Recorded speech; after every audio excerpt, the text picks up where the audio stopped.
हमने उसको बनाने के लिए इस तरह की पूजा का संभावना परिकल्पना की है इन लोगों ने। कम से कम जो भी 21 पत्ता जो भी हमने इस सभी पूजा करते समय में बताया है उस सारे पत्तों का छूने से भी और उसका आघ्राण करने से भी हमको इस तरह की वायरस का नाश होता है हमारे शरीर में।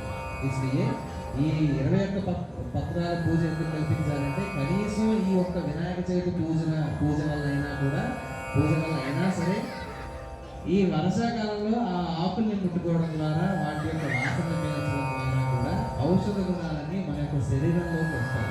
దానివల్ల రోగ నిరోధక శక్తి పెరగడమే కాకుండా రాబోయే జ్వరాల నుంచి విముక్తి కలుగుతుంది. ఈ పత్రాల్లో ఈ ఆకుల్లో ఈ శక్తి ఉంది అనేది ఆయుర్వేద శాస్త్రం ద్వారా తెలుసుకున్న ఋషులు ఈ పూజని మన కోసం తయారు చేసి పెట్టారు. ఇప్పుడు వానలు వస్తున్నాయి, వరదలు వస్తున్నాయి. మన వైజాగ్లో ఖమ్మంలో, విజయవాడలో ఖమ్మంలో వానలు వచ్చాయి. అందరికీ వైరస్గాలు వస్తాయని భయపడుతుంది. ఈ వర్షాకాలంలో సాధారణంగా జరిగే విషయం అని తెలుసు కాబట్టి ఈ యొక్క పూజని మన యొక్క ఆరోగ్య ఐశ్వర్యాల కోసం అని చెప్పి ఋషులు కల్పన చేశారు. అందుకనే 21 పత్రాలు కనీసమైనా మనం పూజ చేయాలి. ఇవేమీ లేకపోతే గణపతికి ఏమిటయా ఇష్టమైనది ప్రీతి అంటే గణిక పూజ అని చెప్పారు. అభిషేక ప్రియో శివ, అలంకార ప్రియో విష్ణువు. అంటే విష్ణుమూర్తి ఉన్నాడు అనుకోండి, ఆయనకు అలంకారం చేయాలి. అలాగే परमेश्वर ఉన్నాడు అనుకోండి, एक लोटा सा पानी लेके शिवलिंग के ऊपर डालने से ऊपर खुश हो जाएगा भगवान। वैसे ही गणपति जी का क्या है, गणिका पूर्वा युग का पूजा करना। कम से कम पूर्वा युग से पूजा करना है गणपति का।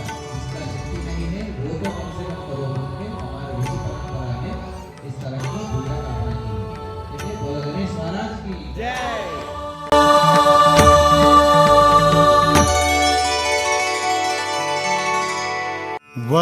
वक्रतुंड महाकाय सूर्यकोटि समप्रभ